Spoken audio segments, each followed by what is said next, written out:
Chapter 8 The Haishui Prison Rig, Part 1.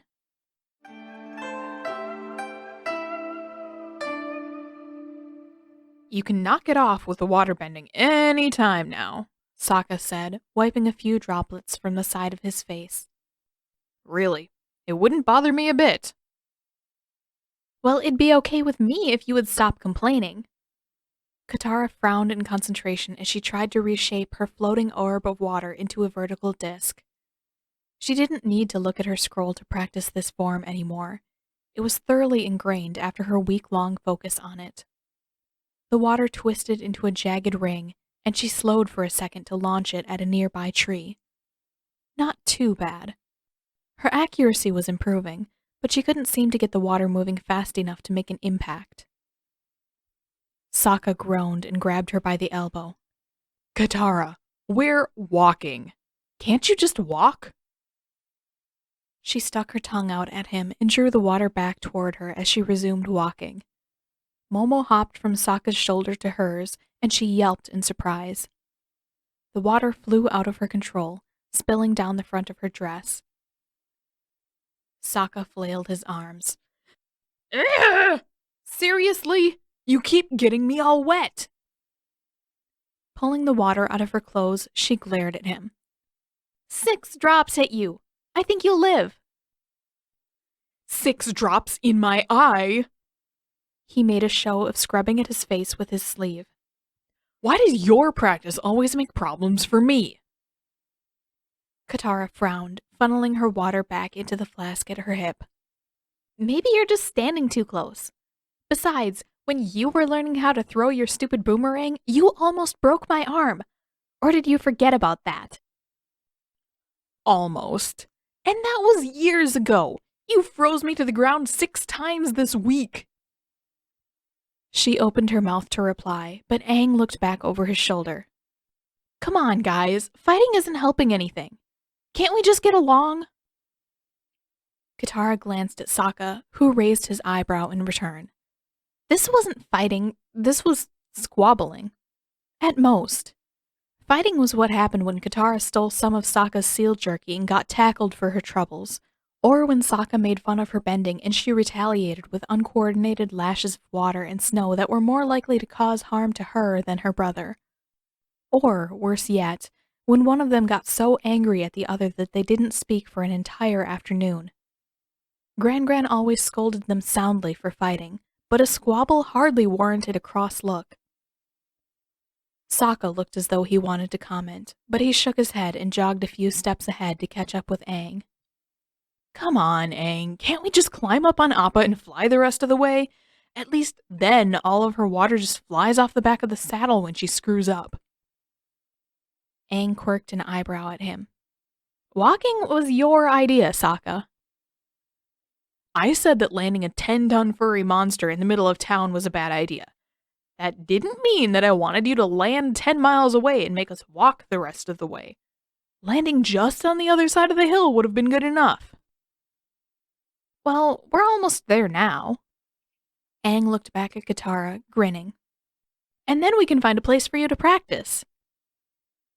Katara smiled and caught up to the boys. You can practice with me too, Aang. I know I'm not a master, but I can still show you a few things. And then Sokka can find us some food like he promised. She prodded. Momo chattered as if in agreement and hopped down from her shoulder to curl up in her arms. Sokka spun to face her, doing an odd sideways step to keep pace while he spoke. Hey, I'm a hunter. That doesn't really help us when Aang here won't eat meat. That is not Aang's fault. Maybe somebody just needs to learn how to eat fruits and vegetables sometimes. Again, Momo screeched. See? Momo agrees with me. Narrowing his eyes at the lemur, Sokka hissed, Traitor! Head held high, Sokka spun forward again, and his foot caught on a root. Ah! He toppled forward. Katara laughed, but Aang turned back, eyes wide. Guys! Do you hear that? What, the sound of Sokka eating his own words? Hey! Sokka kicked at her and she hopped over his foot. Aang waved his arms. No! Shh! Can't you guys hear that? Sokka stood and both siblings were quiet. There was an odd rumbling coming from the right, somewhere downhill from where they stood. Do you think it's firebenders? Sokka asked in a whisper. Katara shook her head. That doesn't sound like fire to me. Flames were quieter than that in her experience. With fire, there would be whooshes of moving air, crackles and roars of extreme heat, but this was different, more defined. There were sharp cracks and deep, resounding thuds, more reminiscent of King Bumi's bending than anything else. A slow grin spread across her face. Earthbenders weren't a threat. Without a second thought, she took off at a run, dodging between the trees toward the rumbling. Sokka yelled after her, and she thought she heard the boys following. Good. As curious as she was about finding an earthbender in the middle of the woods, she didn't savor the idea of finding her way back to Aang and Sokka alone once she was done investigating. At the rim of a broad gully, she stopped. Her guess was right. A boy raised a boulder twice his size off the ground and sent it sailing into the far side of the gully. Katara smiled. Watching King Bumi's earthbending had been incredible, but there was something far less unnerving about the art when it didn't come from a wild-eyed, unnaturally muscular centenarian. Hello, she called down to the earthbender. This is amazing! I've never met a kid who could earthbend before. The boy let a second boulder drop and looked up at her. Sokka and Aang caught back up with Katara and stopped at her side. I'm Katara, and this is my brother Sokka and our friend Aang. She smiled and crouched, searching for a handhold to lower herself into the gully. It's so nice to meet you. What's your name? She found a root to hold and swung herself down. Sokka clambered down the bank after her, and Aang hovered to the ground a second behind them. But the earthbender wasn't listening. In fact, he hadn't even waited for them to reach the bottom of the ravine. By the time that Katara turned to face him, he was sprinting away, and he pulled a small avalanche down behind him to seal off his retreat. Katara stared after him, speechless. Nice one, Katara. Sokka bumped her with his shoulder. You sure know how to make friends. She would have turned to glare, but she was too bewildered by the earthbender's sudden flight. I wonder what he's running from. Aang scratched his head. He probably saw that crazy look Katara gets when she gets too excited about bending, Sokka said. He folded his arms, looking smug. Katara doesn't look crazy, Aang said defensively. She's... His cheeks turned pink when Sokka fixed him with a confused stare. Thank you, Aang, Katara said primly, then stuck her tongue out at her brother. Sokka's eyebrows had crept dangerously near his hairline, and his forehead creased with effort as he lowered them. He shook his head slightly and turned back to Katara. Anyway, you ran up and yelled at him. I'd run away if you did that to me. She glared at him this time, but maybe Sokka had a point. Maybe she had been too eager. Let's just keep moving. Sokka unfolded his arms and adjusted the straps of his pack. We'll all feel better about life once we've had something to eat.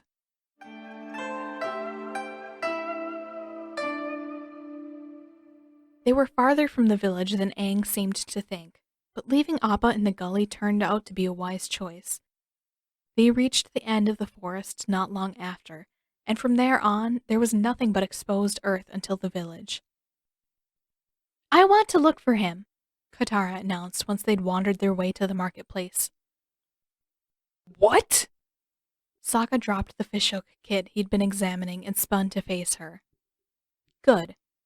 They didn't have enough money to buy every manly accessory he laid eyes on, and he had more than enough fishhooks already. Are you crazy? Why? She planted her hands on her hips. I want to apologize. You said that I scared him, and you might be right, so I should apologize. Sokka slapped his forehead. Katara, of course I'm right, but that's not the point. What's not the point? Aang bounced up to them, grinning from beneath a broad straw hat. Katara wants to stalk an earthbender so she can apologize. Sokka made exaggerated finger quotes and rolled his eyes. Like I believe that excuse. It's not an excuse! Katara threw her hands out to the sides. Well, maybe it was a bit of an excuse. She was curious to meet an earthbender nearer her own age, but at least she didn't have smoochy ulterior motives like Sokka had with Suki. And I'm not stalking anyone! With a magnanimous smile, Aang shrugged. We could look around for a while. It might be a good idea to talk to an earthbender. Before Katara had a chance to agree, or rather, to gloat, a man in red stepped around the corner, glowering down his crooked nose at the children. What's this about earthbenders? The soldier demanded. His voice was reedy, and a shiver ran down Katara's spine. Aang opened his mouth to reply, but Sokka threw an arm around the younger boy's shoulder and clamped a hand over his mouth. Nothing. We didn't say anything about earthbenders. Why would we do that? His voice slid a little higher with every word. That's just silly. We were talking about... He froze and looked to Katara for assistance. About fruit vendors. The soldier was staring a little too intently at Sokka, who still hadn't removed his hand from Aang's mouth. Katara forced a smile and pried the boys apart. Sorry, sir. We're looking for something to eat, and these two have been arguing about it all morning. Arguing about fruit vendors? The soldier wouldn't stop eyeing them, and it made her skin crawl. She nodded, keeping the smile plastered to her face with considerable effort. Yes, sir. My brother didn't want to eat fruit. Sokka's shoulders relaxed as he caught her meaning. Fruit isn't real food. I'm a growing boy. I need meat. It was easier to keep her expression neutral with Sokka's cooperation, but Aang's confused look worried her. She grabbed Aang by the shoulders and turned him around. Exactly! Sorry about the commotion. We won't keep you any longer. She steered Aang toward a side street, and when he looked back, attempting to speak, Sokka propelled them both until they were out of sight. What in the world is the Fire Nation doing here? Sokka hissed when they were several blocks away. Maybe they're visiting, Aang offered hopefully. It was only one guy. He could be shopping like us. Considering the man's uniform, his armor, that seemed unlikely. But before Katara could respond, a familiar boy in green hurried across the street and disappeared into a shop. She grabbed her brother's arm. That's him! That's the boy! Sokka followed her gaze, then shot her a withering look. So? We're not going to follow him just because you're feeling nosy. Aang looked a little disappointed, and a smile snuck across Katara's face. Oh, would you look at that?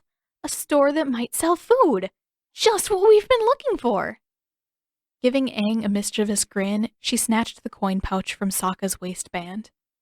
What do you think, Aang? Want to find out what they sell in there?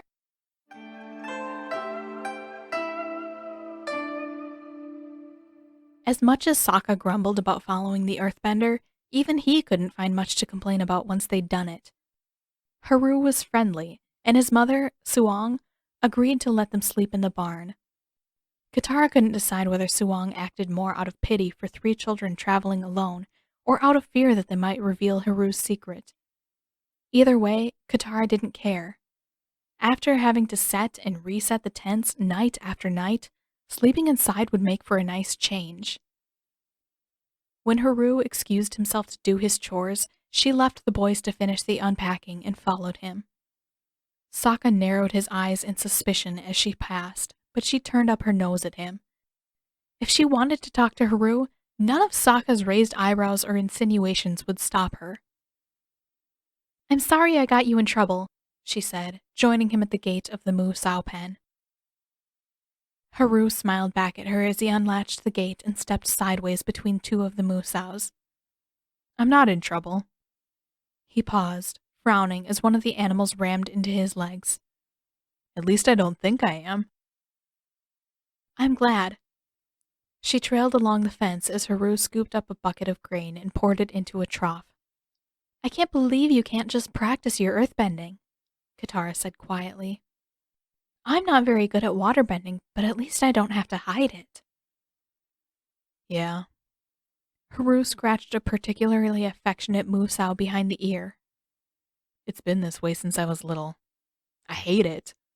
The Fire Nation's been here for years, and no one even tries to fight them anymore. They used to? Haru nodded. Mom says we held them off for almost a month. My dad was one of the best.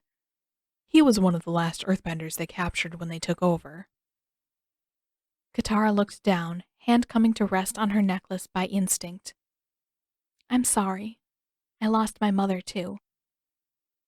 She was captured? With a slow sigh, Katara shook her head. Killed. As it always did, her throat grew uncomfortably tight. Haru's eyes softened. I'm so sorry, Katara. She sniffed, forcing a smile before her eyes could well up. So, your dad is good earthbender, huh? He's one of the best. I learned a lot from him. A small smile played across his lips, and Katara's stomach fluttered. Okay, so maybe Sokka's suspicions weren't entirely unfounded. Haru was very pleasant to look at. That must have been nice. She turned her face away. She couldn't tell whether she was blushing or not, but she was taking no chances. Everything I know I've had to figure out on my own. I was the first waterbender born in the South Pole for decades. She folded her arms, leaning on the fence. I have a copy of a waterbending scroll, but it still leaves a lot for me to figure out on my own. Haru studied her.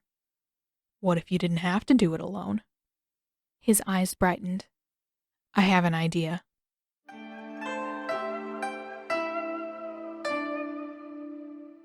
You realize you two are asking for trouble, right? Sokka reclined against the trunk of a tree, picking his teeth with a twig. Momo hopped on his chest and tried to pry the twig from his hand. Sokka shook the lemur off and tossed a pebble across the clearing. Haru looked up from Katara's scroll. We should be fine. The soldiers don't leave town very often, and when they do, it's mostly to check on the mines. I don't think they'd ever have a reason to come here. Katara settled down beside him and peeked over his shoulder at the scroll. This wasn't Haru's typical practice spot, but the stream he'd taken them to was small enough that she was inclined to agree. There was a larger stream less than a mile from town, farther than this one, but a more practical water supply. Besides, they wouldn't be here more than a few hours. Momo sniffed at the pebble Sokka had thrown and picked it up, chittering. Sokka started to reply when Momo leapt onto his chest again and thrust the rock into Sokka's mouth. He spat it out and swiped his sleeve across his mouth. Rocks aren't food, Momo. Katara shook her head and turned back to Haru. I know the drawings aren't great. She reached around him and pointed to the waveform she'd tried to master on Kyoshi Island. I can do this one, but it's kind of slow and my aim isn't very good. Her finger trailed down to the disc-throwing form. And I have the shape of this one down, but I can't hit anything hard enough to leave a mark. There are a few things I've learned on my own, but they haven't helped with the rest of the scroll. She frowned. 2 barely passable forms out of 86. Making such slow progress was humiliating. I still say we'd be better off waiting until we get to the North Pole. Aang lounged a few feet away from Sokka, making a few leaves whirl in a tornado over his head. You can't learn waterbending from an earthbender. Katara's jaw tightened, and she didn't turn around. That was well enough for Aang. He had his airbending. He could afford to wait. But until Katara learned more waterbending, she was all but defenseless. Maybe Aang was right and Haru wouldn't be able to help her, but she would not turn down the opportunity to try. Nothing could really go wrong so long as she didn't accidentally earthbend and reveal herself as the Avatar. Haru glanced back at Aang. I don't see what it could hurt. Neither of us has a teacher right now. Who knows? Maybe I'll learn something from Katara instead. She grinned and hopped to her feet. Why don't I show you what I can do so far? And if you have any ideas? Rolling up the scroll, Haru nodded. Let's see what you've got.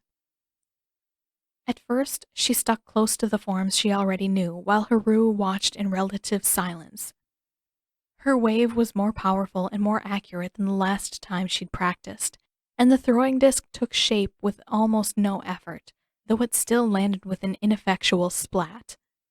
Then Haru suggested that she adjust her stance to put more power behind her throw, and when Katara tried, the stream froze solid for 20 paces in either direction. It took a few more tries before they determined that the effects of Haru's earthbending techniques were too unpredictable to be much use in refining what she'd learned from her scroll. Most of his motions were too abrupt to react properly with water, but she was still intrigued by the way her bending changed when she attempted to mimic him. Katara tossed the scroll to her brother, and despite his protests, returned to the stream. For a while, Haru stood off to the side, cautious as he watched Katara's experimenting, but before long he fell into step with her, practicing his own forms and occasionally attempting to replicate one of hers. She couldn't help but smile. It felt good to have someone to practice with. She didn't notice when Sokka sat up suddenly, staring off into the trees. Nor did she notice when Sokka nudged Aang and both boys crept off into the bushes. But she did notice when two men in red armor came crashing into the clearing. She froze, and her water splashed into the dust of the creek bed. Beside her, Haru stopped bending and spun to see what she was staring at. You, boy. One of the soldiers jabbed a finger at Haru. You're from the mining village, aren't you? The panic faded from Haru's eyes and his expression darkened. He took a step back toward Katara and gave a single nod. There might have been a sneer beneath the soldier's thick mustache, but it was difficult to know for sure. Then you should know better. Both men closed in on Haru. No! Katara ran forward and tried to push the firebenders away. The mustached soldier glared down at her, and the other shoved her so hard that she landed several feet behind Haru. The second man, middle-aged with receding hair, advanced a step, blade-like flames protruding from his fists. You can't do this! Katara yelled, scrambling back to her feet. You can't arrest him! Haru isn't doing anything wrong! She whipped her head around, looking for support from Aang and Sokka, but they were nowhere to be seen. That's where you're wrong, girlie. One of the fire daggers swung at her, and Katara yelped, reflexively throwing a wave at the man's hand. The flame fizzled out, and the firebender snarled, reigniting the blaze without so much as a pause. Katara fought. She tossed wave after wave at the soldier, furious, uncoordinated lashes of water punctuating her attempts at real forms. But as hard as she tried, she couldn't drive the men back. Katara was forced to retreat instead, her attacks only serving well enough to keep the flames from striking her directly. And before long, even that was beyond her. Fighting was tiring, especially when her instincts were her only guiding force. She didn't know enough about firebending, or waterbending for that matter, to counterattack. All she could do was throw water at the flames she saw and hope it was enough to stop the burning. When the mustached soldier joined the assault, Katara froze just long enough to look back at Haru. He was shackled and stood, sullen and downcast, between a second pair of Fire Nation soldiers. That pause was enough. A blast knocked her off her feet, and before Katara had time to react, her hands were chained too.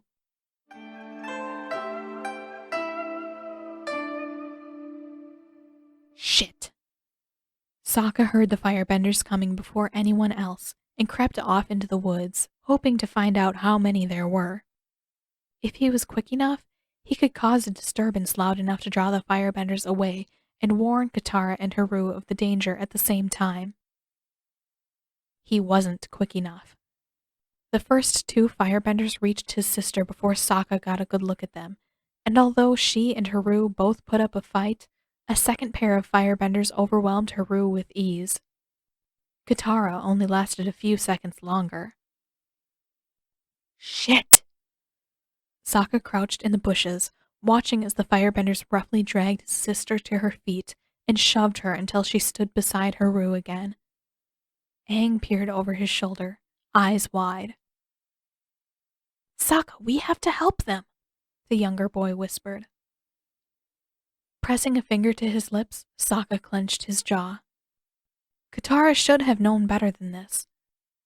As far as they knew, there wasn't a law against waterbending here, but defending a known earthbender had to be illegal. Probably. It was never a good idea to fight Fire Nation soldiers in any case. If it weren't for her stupid temper, the firebenders might have let Katara go. Of course, that would have left Haru to face the soldiers alone, but this whole training exercise had been his idea in the first place. And he lived here.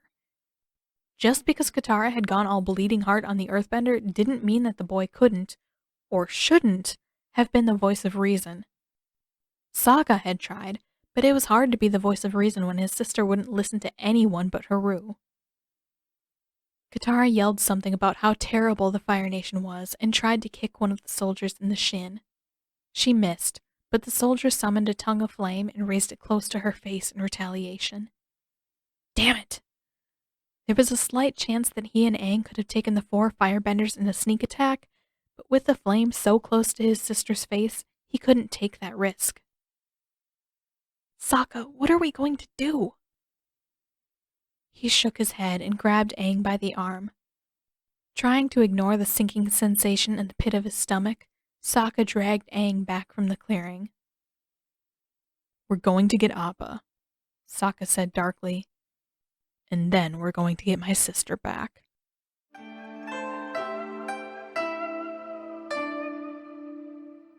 The shackles were heavy, and they chafed against her wrists as she walked. But the firebenders hadn't separated her and Haru, so that was a relief at least. If she was being arrested, for real, because being arrested in Omashu didn't exactly count, at least she didn't have to be alone. I still think it's a bad idea to take the girl, one of the guards announced from behind her. The rig's designed to hold earthbenders, not ice rats. Have a better idea? There was a livid red bruise forming under receding Hairline's eyes.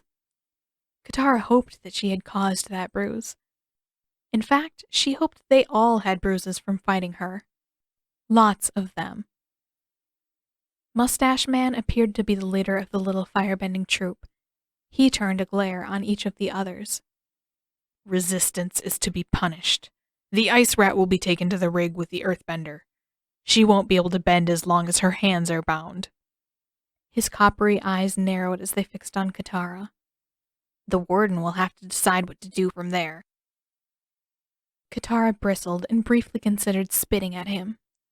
She was a waterbender. She ought to be able to spit that far, but she thought better of it. Instead, she steeled herself and met his gaze. What's the rig? Haru nudged her with his elbow and shook his head, wide-eyed. Mustache Man looked almost amused. The Haishui rig will be your home until we decide what to do with you. And if you know what's good for you, you'll mind your tongue. Katara glanced Haru's direction, and he met her eyes briefly. Fine. If it meant that they wouldn't be separated, she'd stay quiet. For now.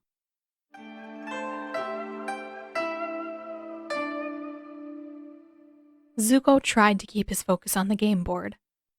Uncle had promised a more in-depth training session today if Zuko first indulged the old man in a game of pie show. He should have known that the game wouldn't be enough, though. Apparently, Uncle now expected him to enjoy a cup of some sort of calming tea while they played. Zuko would have been wiser to settle for another sparring session with Lieutenant G instead. Interesting choice, Prince Zuko. Uncle rubbed his chin, staring at the tile Zuko had just placed. I must admit, I am unfamiliar with that particular strategy. What do you call it? Zuko narrowed his eyes. I call it throwing the game, he thought. Pai Sho was not one of his strong suits, but he'd hoped that that would work in his favor. If he pretended to play along, he could lose the game and get on with his training quicker. Unfortunately, Uncle was making that difficult. Not every strategy has to have a name, Uncle. Now hurry up and win so I can get on with my life. Uncle flipped a tile back and forth across the knuckles of his right hand. I'm afraid you have left me in a rather difficult position. I left myself wide open, Zuko wanted to shout. There are 3 ways you could beat me right now, just pick one. I see you haven't finished your tea yet, Prince Zuko. At a leisurely pace, Uncle took a sip of his own tea and rubbed at his ample stomach. A magnificent blend, I must say. With a scowl, Zuko took a large swallow from his cup. That was a mistake. The tea was almost scalding, and it went down his throat like a stone. A massive, burning stone. Uncle gave him an odd look as he tried to regain his composure, and a tile clicked against the game board. I believe it is your move, Prince Zuko. Finally. Zuko looked down at the board again, and his heart sank. Somehow, in a single turn, Uncle had blocked all 3 of the clear openings that Zuko had left. Impossibly, it looked like Zuko was winning now. What? He sputtered. How? His temper flared, and the candle blazed high enough that the flames licked the steel ceiling. Uncle frowned up at the blackened mark. Pai Sho is a game of many strategies, Prince Zuko. It is unwise to reveal one's reasons in the midst of the game. You're just trying to keep me here all day. Zuko let out an irritated huff, and sparks flew from his mouth. Thankfully, Lieutenant G chose that moment to approach. General Iroh, we've received a message from the Haishui prison rig. Uncle sipped his tea. Thank you, Lieutenant. He accepted the scroll and gave Zuko a significant look. It is your move, Prince Zuko. Just read the message, Uncle. With a placid smile, Uncle took another sip of tea, then broke the wax seal. He read over the message, and his eyebrows crept upward, then descended sharply. What is it? Uncle read the message again, and his brows repeated their performance in reverse. It seems, he said evenly, that a waterbender has been captured. Zuko's elbow slipped, jostling the Pai Sho board and knocking his teacup to the floor. What? He snatched the scroll from his uncle's hand and read the message himself. He tensed, and his gaze hardened. Lieutenant, change course. We sail for the rig immediately.